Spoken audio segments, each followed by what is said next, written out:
Meus irmãos, outra questão que queria partilhar aqui convosco. Qual é que é? A outra questão é esta, é simples. O presidente Nunes disse que se soubesse onde o Venâncio estava, ele poderia ir ter com o Venâncio. Eu queria fazer um pequeno apelo ao presidente Nunes. Até vou me aproximar um pouco aqui para ver bem a minha cara de frente, olhos nos olhos. Presidente Nunes, se quiser falar comigo, não tem problema nenhum. Eu já disse que estou disponível a falar via Zoom, virtualmente, pode ser via Zoom, pode ser via StreamYard, pode ser via Google Meet.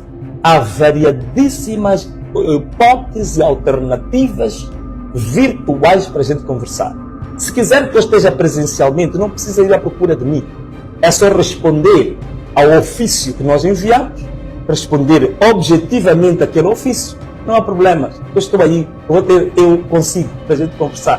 Faça só isto, um pouco de seriedade e honestidade. Responda a nossa carta. Caso contrário, façamos um encontro virtual. Estou disponível. Se quiser mesmo amanhã de manhã, se disser que vai ligar a partir da presidência o encontro virtual, eu amanhã de manhã estou de pé para a gente conversar e todo mundo saber o que o Venâncio pensa. Está bem, presidente Nunes? Forte abraço. Mas seja sério, tá bem? Seja sério. É possível a gente conversar. Não ande em voltas. Bom, meus irmãos, o que nós queremos mais dizer aqui? Forças Armadas de Moçambique, Forças de Defesa e Segurança, lamento dizer isto, mas estão desamparadas. Estão desamparadas. Não há comando. Não há comando nas Forças Armadas de Moçambique. Nas Forças de Defesa e Segurança de Moçambique não há comando. A gente tem visto aí nas cidades jovens que andam em carros civis, com armas, de repente saiam com armas, alvejam pessoas. Isto aqui é sinônimo de uma coisa muito simples. É sinônimo de uma polícia, de forças de defesa e segurança, sem comando, desordenadas, desarticuladas. Polícia não precisa se camuflar. Polícia não precisa parecer como se fosse um bandido. Vamos a lidar com pessoas civis, pessoas que aparecem na rua, pessoas que vão para a estrada com cartazes, são pessoas conhecidas, não estão escondidas. A gente precisa de uma polícia camuflada, paisana, quando se trata de questões de investigação. Para o cidadão, a polícia tem que aparecer uniformizado e identificado, para o cidadão saber que está a lidar com uma autoridade. Não pode o cidadão pensar que está a lidar com um bandido. Qual é a diferença entre um sequestrador e esses polícias que andam com a AK-47 no meio da multidão a disparar contra a multidão? Qual é a diferença? Não há diferença nenhuma. Portanto, não há comando nas Forças de Defesa e Segurança. Por isso queremos dizer, polícias da República de Moçambique, soldados da polícia, das Forças Armadas, estão sem comando. Estão sem comando. Estão sem comando. Infelizmente, por isso, queria pedir às Forças Armadas, queria pedir aos polícias, queria pedir a polícias especializadas, qualificadas, como Cernic, como CIS, como DIO, como GOI e tantas outras. Pensem no juramento que vocês fizeram a esta bandeira aqui. Pensem no juramento que vocês fizeram para defender essa pátria. Porque ao nível da hierarquia, vocês estão abandonados, fugiram todos. Estão a mandar cumprir ordens ilegais. Cumpram aquilo que é o juramento que vocês prestaram à pátria. Cumpram o juramento que vocês fizeram perante a bandeira. Cumpram o juramento que fizeram perante a Constituição da República. Agora a vossa consciência é que deve servir. Quando um exército perde o general, significa que cada soldado deve, naquele momento, ter consciência de que ele deve agir de acordo com as regras, com as normas, com as leis que regem o próprio exército. Então, eu queria pedir consciência a todos os soldados, a todos os polícias, que se recordem do juramento prestado à bandeira.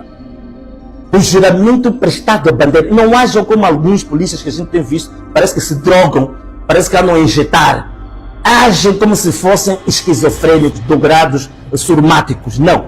Pensem no juramento que vocês tiveram perante a nação, perante a vossa bandeira. E agir de acordo com a consciência patriótica, consciência cívica. Como moçambicanos de Gema. Qual é o vosso papel como moçambicanos? Queria pedir às suas Forças Armadas. Não andem a obedecer ordens de pessoas que andam fugitivas. Pessoas que neste momento nem sequer já têm um comando do país. O país está desgovernado. O país está sem leme. O país está à deriva. O país está entregue. Então queria pedir isso. Outra questão que queria aqui levantar perante a vocês todos é com relação, muita gente tem me perguntado, mas como é que é a questão dos resultados eleitorais? Amanhã eu vou trazer o acordo, vou trazer o recurso que o Partido Podemos submeteu ao Conselho Constitucional e vou explicar com detalhes o que vem nesse recurso. Mas uma coisa que posso já dar aqui, uma pequena fotografia. Os 70% que a Frelimo diz que tem, como é que nós submetemos o nosso recurso? É por isso que o Conselho Constitucional está com dificuldades de fazer o acordo. Desta vez fomos extremamente inteligentes. Nós pegamos em todos os editais da Comissão Nacional de Eleições e identificamos os editais falsos. Quais são os editais falsos? Primeiro, editais que não são originais.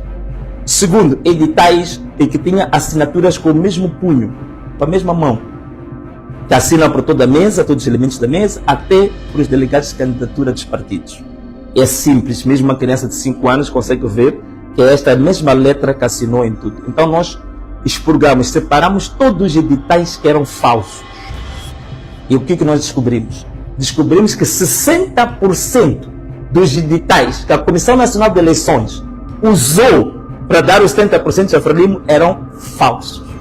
E nós mostramos isto ao Conselho Constitucional. Que 60% dos editais que a Comissão Nacional de Eleições usou são falsos. Só 40% desses editais é que eram verdadeiros. E nesses 40% dos editais verdadeiros, nós ganhamos a eleição com 53% de votos. Eu digo sinceramente que tínhamos muito mais do que isso, mas sabemos as manobras que andaram a fazer durante a própria contagem. Prender nossos delegados de candidatura, impediam que nós fôssemos credenciados no nosso candidato de candidatura, não aceitavam entregar os editais, não aceitavam afixar os editais nas escolas. Portanto, tudo isto levou que a nossa percentagem baixasse, mas nós temos 53% de votos. Porque 60% dos editais entregues ao Conselho Constitucional pela CNE são falsos. É por isso que a União Europeia, a missão de observação da União Europeia, ainda disse há pouco tempo no Parlamento Europeu, a exigir que a Comissão Nacional de Eleições publicasse no seu portal os editais originais provenientes de cada uma das mesas. A Comissão Nacional de Eleições não vai fazer. Não vai fazer porque sabe que qualquer cidadão há de ver que isto é edital falso, isto é edital verdadeiro, e vai cair a máscara da Comissão Nacional de Eleições, que usou mais uma vez, tal qual aconteceu em 2023, usou editais falsos, atas falsas, falsificou resultados. E nós denunciamos isto. Demonstramos ao Conselho Constitucional quais são os editais que são falsos da Comissão Nacional de Eleições. É por isso que há dificuldades, meus irmãos, para sair um acordo. Por lei, o Conselho Constitucional já devia ter decidido em 5 dias. Isto é, nós submetemos o nosso recurso no dia 28 de outubro. Vamos contar juntos. Tinha que ser 28, 29, 30, ok? Depois dia 1, dia 2 de novembro, ou 3 de novembro, o Conselho Constitucional já devia ter emitido uma sentença ou devia ter julgado o recurso do Podemos. Hoje, passa um mês desde que nós submetemos o recurso, o Conselho Constitucional ainda não decidiu sobre o nosso recurso. Por quê? Porque sabe que a decidir sobre o nosso recurso não tem como anular os 60 editais falsos da Comissão Nacional de Eleições e considerar os 40% dos editais verdadeiros que dão vitória inquestionável a Venâncio e ao Podemos com 53% de votos. Portanto, o Podemos, nessa altura, tem, na verdade, direito a 138 deputados na Assembleia da República. A Frelimo vem em segundo lugar com 91 deputados. Estas são as provas que nós submetemos ao Conselho Constitucional. Isso é que está no nosso acordo. Amanhã, prometo explicar isto com muito vagar. E no sábado vamos dedicar uma sessão ao vivo só para falar sobre esta matéria. Amanhã vou dar mais um cheirinho, mas no sábado só vai ser para falar do recurso do Podemos que deu entrada no Conselho Constitucional. Para vocês perceberem em detalhes, passo a passo, como é que nós chegamos a 138 deputados para o Podemos e 91 deputados apenas para o Partido Frelimo. Vamos explicar com detalhes. E o Venâncio Mondlane, como presidente da República de Moçambique, sem sombra de dúvida. Vamos explicar isto, ok? Portanto, estes são os dados reais, estes são os dados que nós, neste momento, temos certeza absoluta que aquilo que submetemos ao Conselho Constitucional comprova, ok? Daí que a gente diz, os cerca de 31 deputados que a CNE diz que o Podemos tem, não tem absolutamente nada a ver com a realidade. Acima dos deputados que querem dar ao Podemos, o Podemos tem direito. Vamos lá, 31 para 138, quanto é que dá? 31 para 138, vamos falar de 31 mais 7, estamos a falar de mais 107. 107 deputados para o Podemos, que a CNE roubou do Podemos 107 deputados e atribuiu ao Partido Frelimo. 107 deputados roubados ao Podemos e atribuídos ao Partido Frelimo. Isto é coisa para a gente aceitar? É para a gente parar com as manifestações? Num caso deste, 107 deputados roubados? É para a gente se conformar com isto? É avançarmos?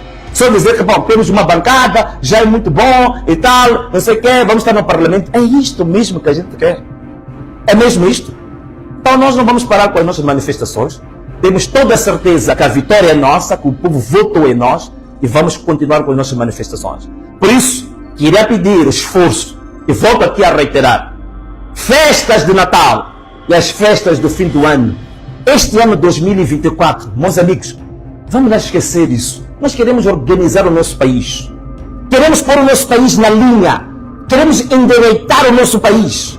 Queremos pôr o país nos carris. Vamos sacrificar um ano sem festa a endireitar o nosso país. Porque eles esperam publicar resultados falsos durante o Natal, porque dizem que o moçambicano é de querer beber, dormir, passear, ir ao Belém, ir às praias, ir não sei o quê, a Ponta do Ouro, ir às Chocas, ir não sei quantos, ir a Zalala.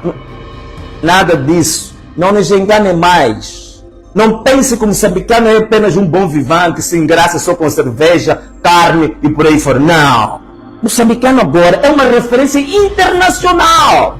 Somos conhecidos internacionalmente. Eu recebo chamadas do Zimbábue, da África do Sul, do Quênia, a dizerem que, Venâncio, vocês moçambicanos estão a dar uma lição ao mundo da persistência, do sacrifício.